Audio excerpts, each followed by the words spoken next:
Hello everyone, and welcome to Aducanumab Part 2, the TLDR version, or for those of you who aren't super versed in internet speak, too long didn't read.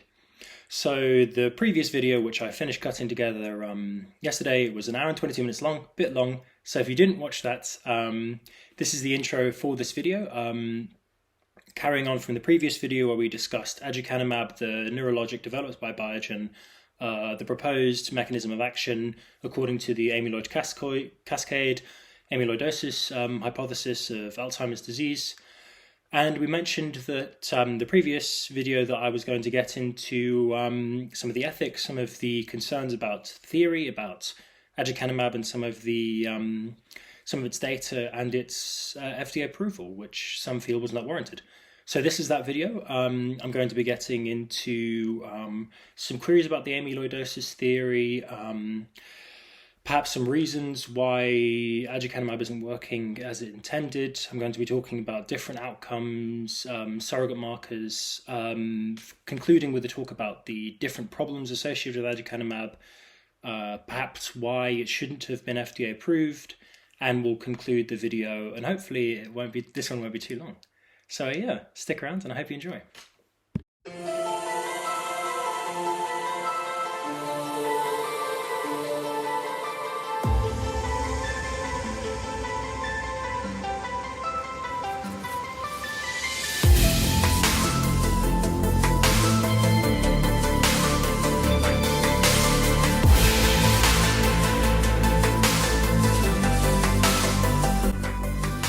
Well, as mentioned in the intro to this video, we're going to kick this query into Aducanumab off by looking at its basis of action, the Amyloid Cascade amyloidosis theory, by which, as we looked at last time, soluble amyloid beta 42, the helical protein that's caused by the BACE cleaving of amyloid precursor protein, the soluble protein aggregates inside the brain, creating plaques, which are proposed to cause neurofibrillary tingles with tau proteins, disrupting microtubule networks, and causing cell apoptosis and the slowing of neural transmission.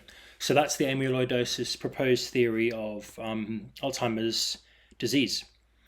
So actually there have been some challenges to this hypothesis made, especially in light of the many failures of clinical trials for anti-amyloid antibodies and BAC inhibitors. So we're going to look into that in more detail later.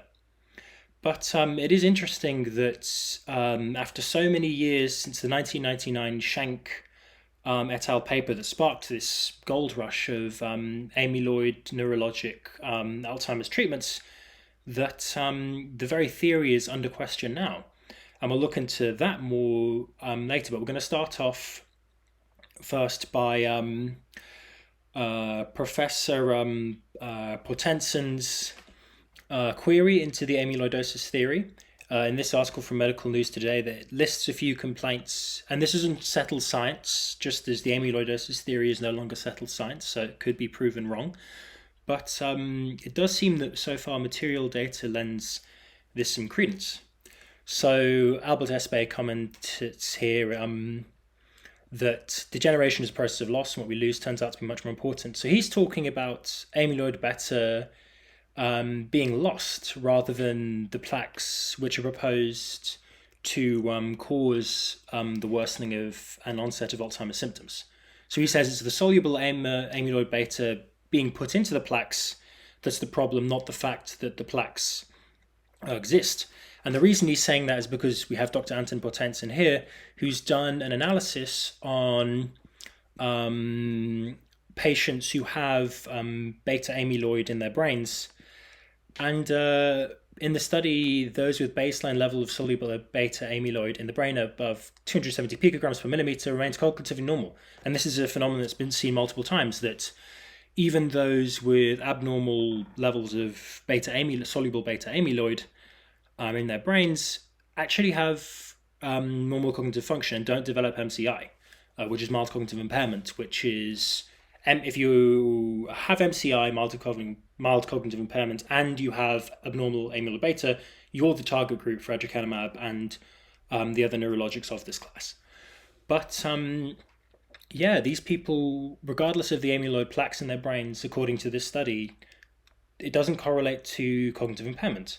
Now, this is interesting because, again, this is the basis of the amyloidosis theory by which, billions have been poured into lecanemab, donanemab, solanezumab, aducanumab, all these neurologics, plus the completely different class, which we're going to look at later, which are BACE inhibitors.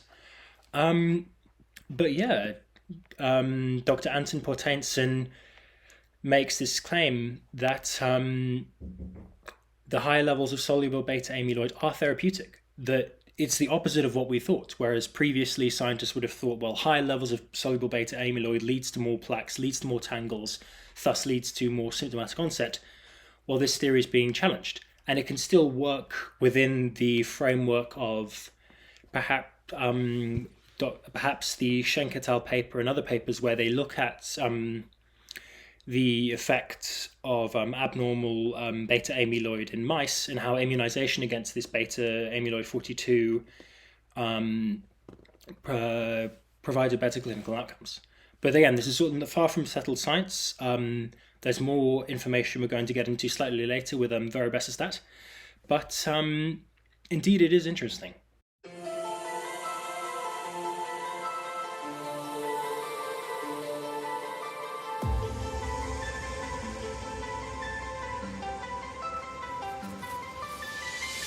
Verubecestat and the Alzheimer's Drug Discovery Foundation to cease funding for amyloidosis-related drugs.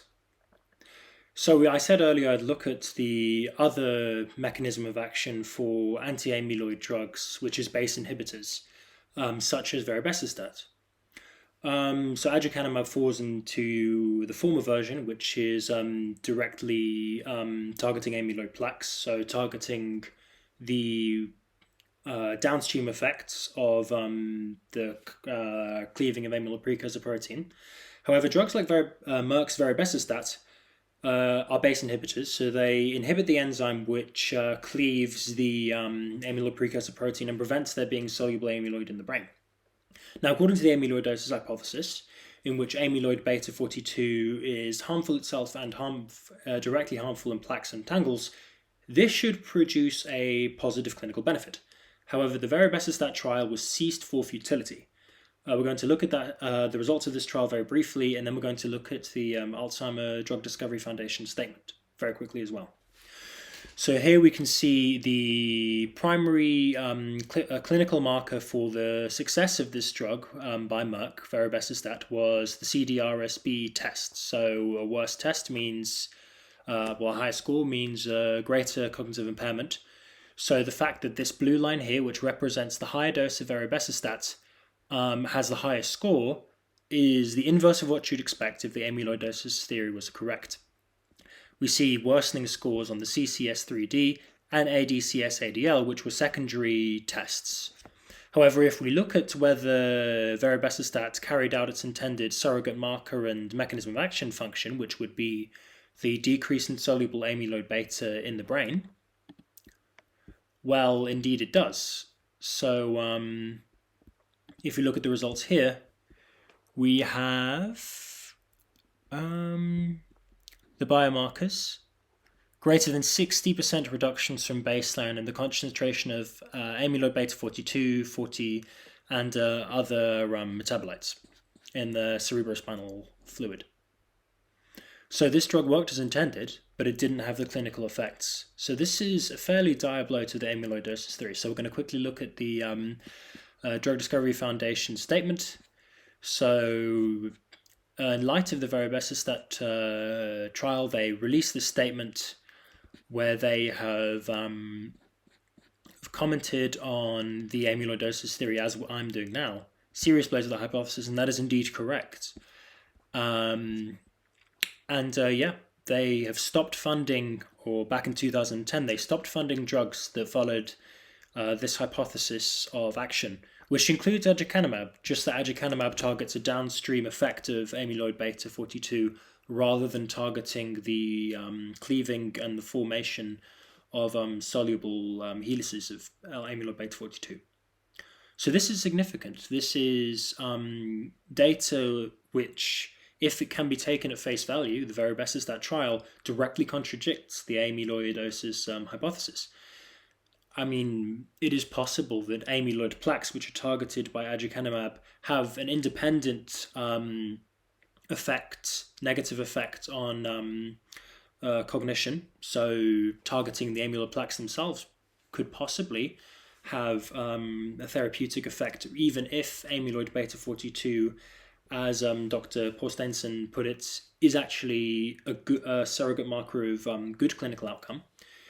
But it is certainly a serious blow to drugs in this field, aducanumab as well. And if we look at the data for aducanumab later, we are going to see that perhaps this blow to the hypothesis bears out in the aducanumab data.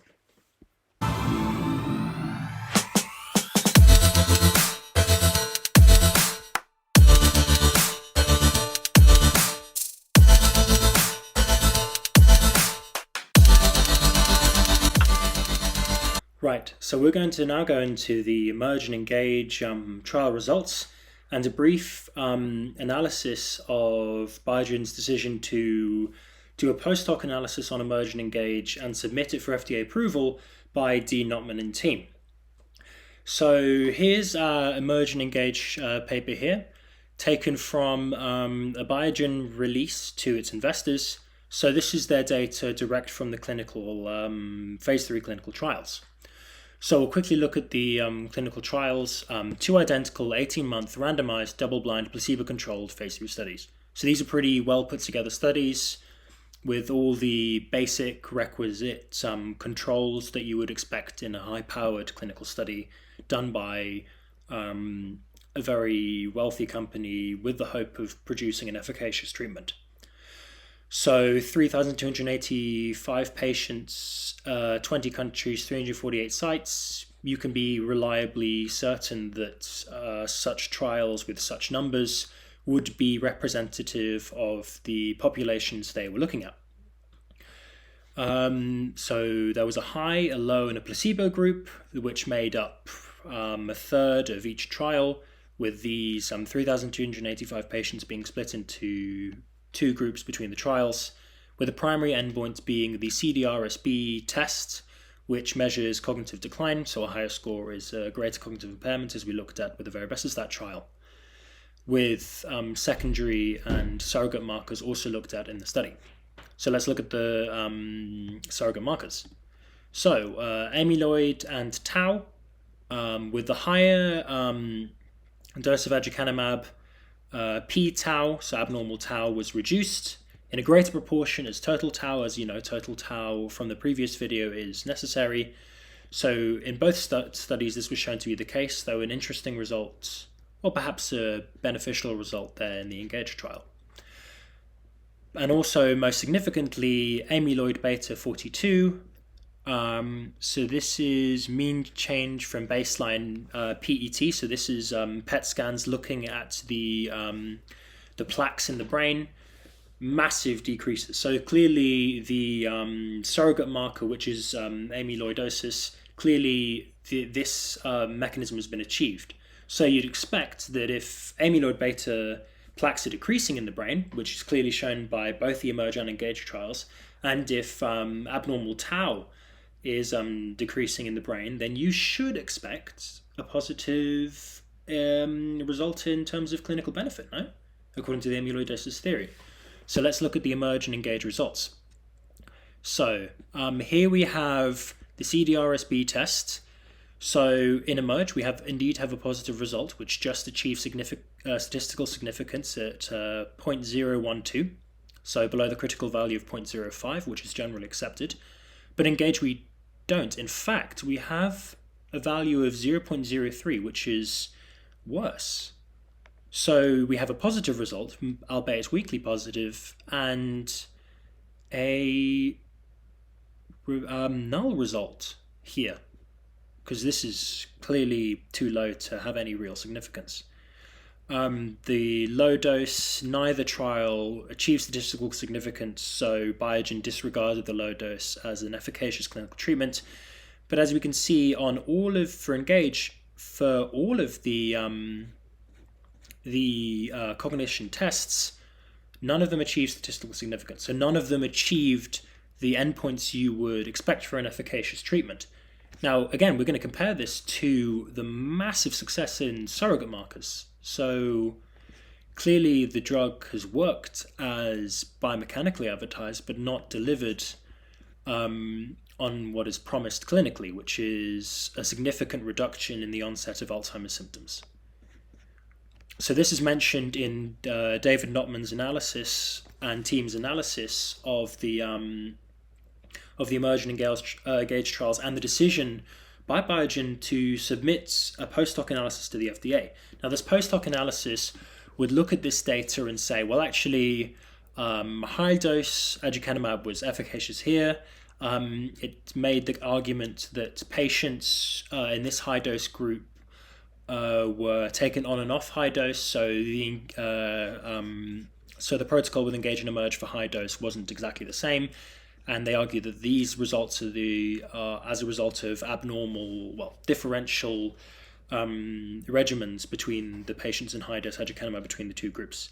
And actually, that if you look at the data, they claim that this is the only result that matters, that aducanumab is efficacious. Now, disregarding the fact that this result is weakly positive, so an argument would still need to be made why this sets this drug apart from other failed neurologics of its class. Engage and Emerge, you have a null result here. And David Knopman argues that this result, the placebo decline versus this placebo decline, the placebo decline in this group is far worse, far more dramatic than in the Engage group. So he argues, well, just as likely an analysis of this data is that these placebo patients were doing far worse than you'd expect. So, of course, the data is going to show a positive result for aducanumab because they're declining far more rapidly than is normal. The ultimate point he makes is if you have one trial that has positive trends and one trial that has negative trends, given that had you continued the studies for their full duration, because remember this was an 18-month study that was ceased for futility at 78 weeks, that even if you grant that the results would have remained consistent, you've got a negative, a null, and a positive result. So logically you have to treat either as equally valid. Either could be true, either could be reflecting the truth of this therapy, of this therapeutic. So ultimately the conclusion is that the aducanumab doesn't need to be rejected necessarily, but it does need another high-powered clinical trial which can ensure that the positive result of Emerge is the true result. And that seems a very reasonable position. But we'll look more into that later.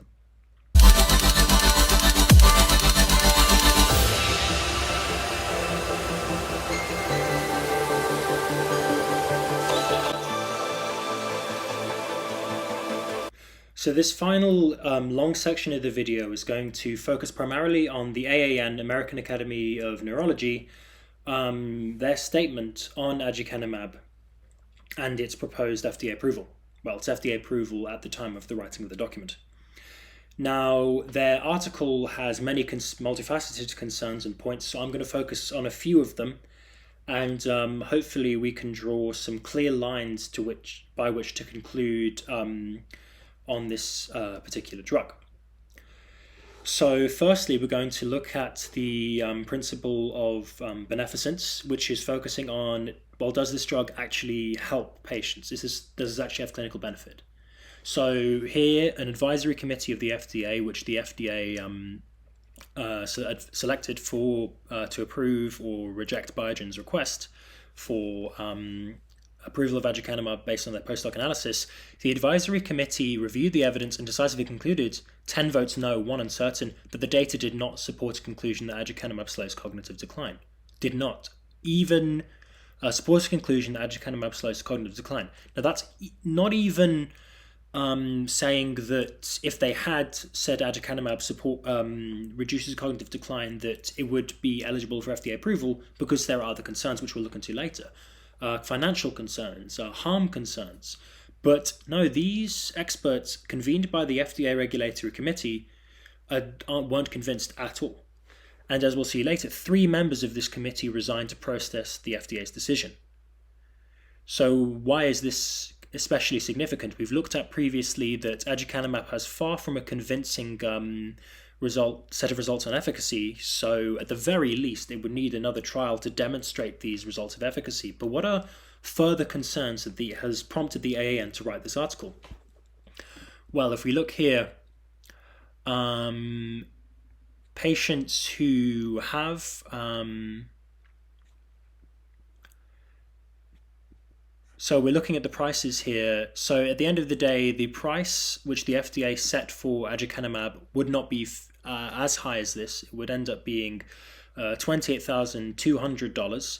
But still, as it's covered by Medicare Part B, which was the fear of this article, 20% of that money is coming out of the pocket of your typical Medicare enrollee. So that's $5,600 yearly for and that's just for the drug. That's not including the costs of infusion, the costs of PET scans, the regulation, the cost of follow-up. That's a lot of money to be coming out of pockets for a treatment that's perhaps not efficacious, and this also violates the principle of beneficence. Is this helping the patient and their families? So we're going to look at the principle of non-maleficence. So amyloid-related imaging abnormalities, which were looked at in the ENGAGE and EMERGE trials, so Orion E for edema and H for microhemorrhage, these were shown to be a significant side effect of aducanumab, and were also shown to be significant side effects of similar amyloid targeting antibody neurologics. So this isn't something specific. This is something that's quite clearly shown as a trend with these therapeutics. So 1 in 10 patients receiving full-dose aducanumab had symptoms or signs such as headache, confusion, dizziness, vision changes, nausea, and vomiting, which could have been linked to these imaging abnormalities related to amyloid. And indeed, there was a Reuters article published about a patient who died following brain swelling that was linked to aducanumab. So clearly this is a drug that has significant and dangerous side effects. And indeed, many patients in the EMERGE and ENGAGE trials would drop out of the trials due to amyloid-related imaging abnormalities. Clearly this is an issue. And of course, some drugs do have as par for course a high danger. Anti-cancer therapeutics among them, but those drugs are accepted because they have such important efficacy in the face of such acute risk. Now, Alzheimer's is a terrible condition and one that we hope to cure, but keep in mind that aducanumab doesn't even purport to cure Alzheimer's or even slow progression. It just slows down symptomatic onset in the best case scenario. So this is a very high risk, a pretty bad set of symptoms, 1 in 10 with severe incidence, and this was reflected in the data by EMERGE and ENGAGE, for a drug that doesn't even have that much beneficence if it works.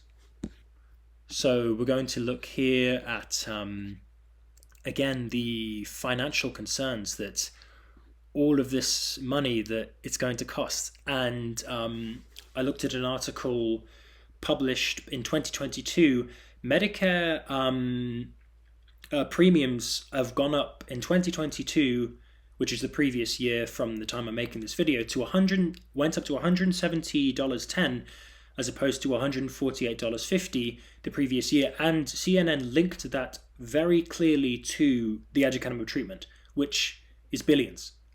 Even though the patient group is limited to those with mild cognitive impairment, and of those, 50 to 60% have AD, amyloid beta symptoms, which that's the group that this drug purports to treat: those with mild cognitive impairment, not severe, and not just the surrogate marker, and those with amyloidosis. Because remember, according to this data, not everyone does who has mild cognitive impairment does have amyloidosis. But this is a lot of people, and it's a lot of money going into this drug, which violates maleficence according to this statement, which violates beneficence by not having significant clinical benefit. and is very expensive and provides a big burden on the taxpayers and the patients who are paying out-of-pocket costs for the drug, for the PET scans, which are essential for monitoring, because otherwise you could have a microhemorrhage in your brain, which could be linked to the aducanumab treatment. So the PET scans are very important, and you might have to pay, and patients might have to pay, and families might have to pay for these additional costs of infusion. And we're going to look here at the principle of justice. So it was shown here that we looked at the trial data, and it was primarily white and Asian ethnicities which were surveyed in the 3,500 patients, roughly. So only 3% of these, fewer than 3% of the participants enrolled were Hispanic, and fewer than 1% were Black and Indigenous. Now, this is very significant for FDA approval because clearly Hispanic, Black, and Indigenous ethnicities make up a very large proportion of specifically the American population. So, and this article points out patients with falling into the category of could be treated by aducanumab of these ethnicities do not have a representative sample in the Emerge and Engage trial tests, and the taxpayers in paying into Medicaid and Medicare of these ethnicities are paying into a treatment that doesn't necessarily work for them. Now, it's a very perhaps contentious and long-drawn issue about the differences between ethnicities of medical efficacy, but just to point out a very recent and prominent example of the differences in terms of medical treatment and outcomes between ethnicities, it was found that East Asian ethnicity people were far worse affected by SARS-CoV-2 because the ACE receptors, which SARS-CoV-2 binds to and enters the cell via, are much more highly expressed in the lung epithelial cells for East Asian ethnicity. So they were far more affected, especially by the respiratory disease of SARS-CoV-2. So this is indeed a concern, and a significant one. And again, we're looking at this data, 50 to 60% of those with mild cognitive impairment. So that's not people who have highly progressed symptoms of Alzheimer's and dementia. 50 to 60% of them have this amyloid shown by the PET scans. So this is a proportion of the overall Alzheimer's group that can be treated by this disease. And again, the data doesn't show beneficence, shows violation of non-maleficence, violation of justice, and there's a significant financial concern, especially considering, as pointed out by the AAN's position statements, practitioners and neurologists will receive compensation for proportional to the costs of the drugs they're prescribing. So a very, very high cost drug like this, remember $28,200 per year of treatment for this drug, which is understandable to biologic, difficult to produce from a monetary perspective, that much money provides a significant financial incentive for neurologists to prescribe this drug. And they're prescribing this drug to patients who might not have full autonomy if they have mild cognitive impairment, whose families might not be able to fully understand the risks associated with this drug, especially since the article makes the argument the FDA has failed in its responsibility to properly vet the drug on the clinical points of non-maleficence, beneficence, justice, and so on. So this clearly is a real issue on all these points. I'll link the AAN article if you want to look further into it. It's perhaps a bit more scathing even than I am, but yeah, this is a problem. So we'll get into our conclusions soon.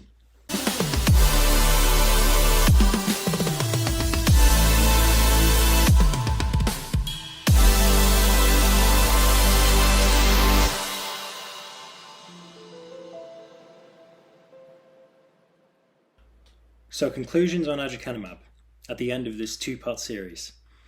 So it's clear that we can see the amyloidosis theory is under challenge which we looked at with Verubecestat, and the statement positioned by the Alzheimer's Dementia Drug Foundation.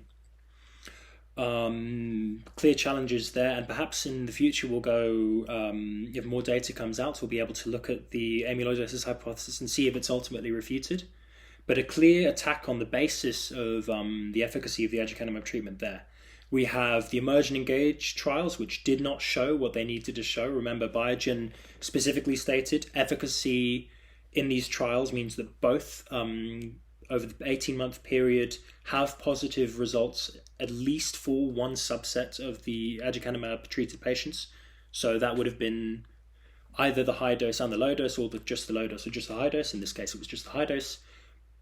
But indeed, the Emerge trial showed a weak positive benefit, which did achieve statistical significance on the primary clinical marker, but the Engage didn't. In fact, it showed a very slight worsening of outcome, which really can't be said proves aducanumab is harmful, but it certainly can't be taken as anything better than a null result for Biogen. So for them to do a post-hoc analysis, as David Knopman argues, and I think correctly, was in order to justify submission to the FDA, I think was wrong. I think the FDA should have demanded, as David Knopman suggested, that they at least run another clinical trial, which would at least 78 weeks, which was higher powered, which should have had to show that the Emerge trial results were not the fluke, that they were the correct representation of what would happen in a clinical setting with aducanumab. So we'll talk a bit about the financial incentives of Biogen. These phase 3 clinical trials, especially after all the money that would have been sunk into preclinical research in phase 1 and 2 trials, these clinical trials would have been very, very expensive. They would have sunk a lot of money into this drug. So clearly the incentive is not for them to run another trial. Clearly they don't want to have to do that. They don't want this, financially speaking, they don't want this project to be a failure. That's billions of dollars wasted. And they're a big company, but money isn't an infinite resource for a company. So certainly there was a high financial incentive for them to want to submit this drug anyway. And, we can't purely disregard that. I mean, in terms of money, if there's not enough money for a company to make drugs won't be made. And the necessary price that the public has to pay for a high standard of regulation in the drug market is that it's very expensive to make drugs. And thus, financial incentives don't always align with public health. That's just a fact. That's just the reality of it. And nothing in life is perfect, sadly. But, well, with all the best will and best ethics in the world, if there's not money to make drugs and not financial incentive to make drugs, as has been very clearly shown in the problem of antibiotic resistance, which I might go into in a future video, drugs won't be made and health won't benefit at all. So it's not an insignificant concern for Biogen, and perhaps not one we should have no empathy for, but still. I agree with David Knopman's analysis, and I'm sure most of you would too, that if aducanumab is going to be prescribed for the patient, especially of Alzheimer's disease that it applies to, especially if they have this cognitive impairment and perhaps don't have full autonomy over their healthcare choices under the guidelines of healthcare, then, well, it should have to be proven to be efficacious. And Emerge and Engage did not prove that. They just didn't. Not to a standard that is acceptable to any regulatory committee and is acceptable to the public. The EMA rejected aducanumab on these grounds, so the European Medicines Agency.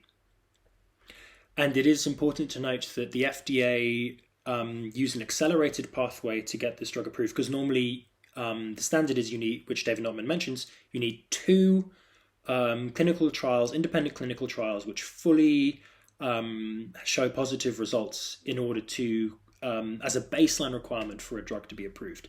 Now, clearly, Engage doesn't count as one of those because it didn't show positive results. So the FDA used an accelerated pathway. An accelerated pathway is something you'd expect used for a vital drug, such as perhaps a vaccine in a global pandemic with a disease that has a very high mortality, and you just need a drug out there that can outweigh the potential risks of an tested and not fully regulated therapeutic versus, a very high mortality rate disease.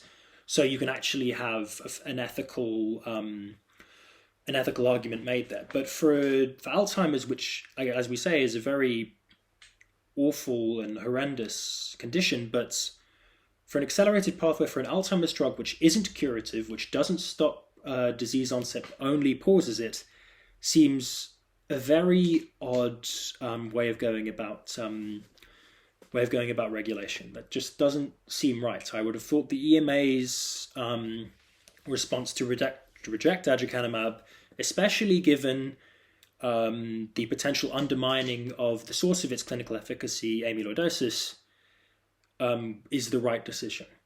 At the very least, another clinical trial should have been brought about. So that's the criticism of Aducanumab. And again, this drug, I agree with the AN position statement. This drug does violate beneficence. It doesn't show that it can help patients, especially considering the financial cost to these patients. And multiple PET scans, infusions, this is a treatment that is invasive, that is, that an individual might not want to undertake. It's a harsh treatment that, as the data shows, has a fairly high risk of serious side effects.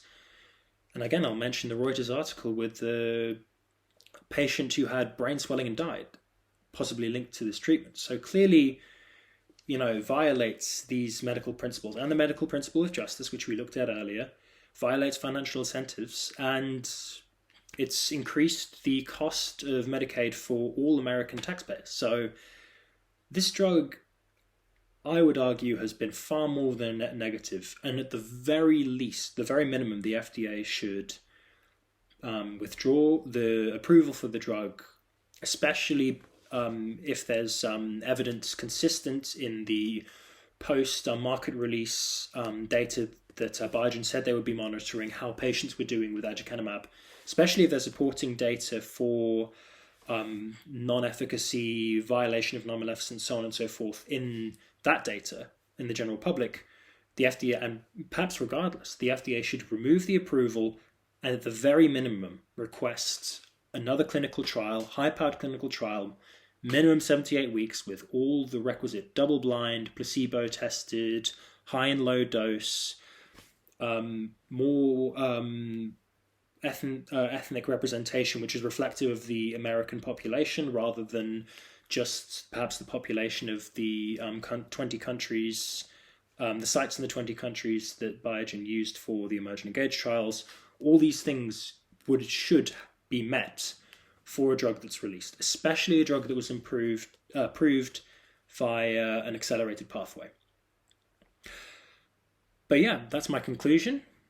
Please leave a comment if you think I've been too lenient or too harsh, or if you have any other recommendations based on the data or based on other articles perhaps that I've missed. And yeah, hopefully my next video will be on a topic somewhat less esoteric and less niche. And yeah, I'll be looking forward to it. Yeah, and please leave a like, comment, and subscribe. And I'll see you guys all another time. Thank you very much.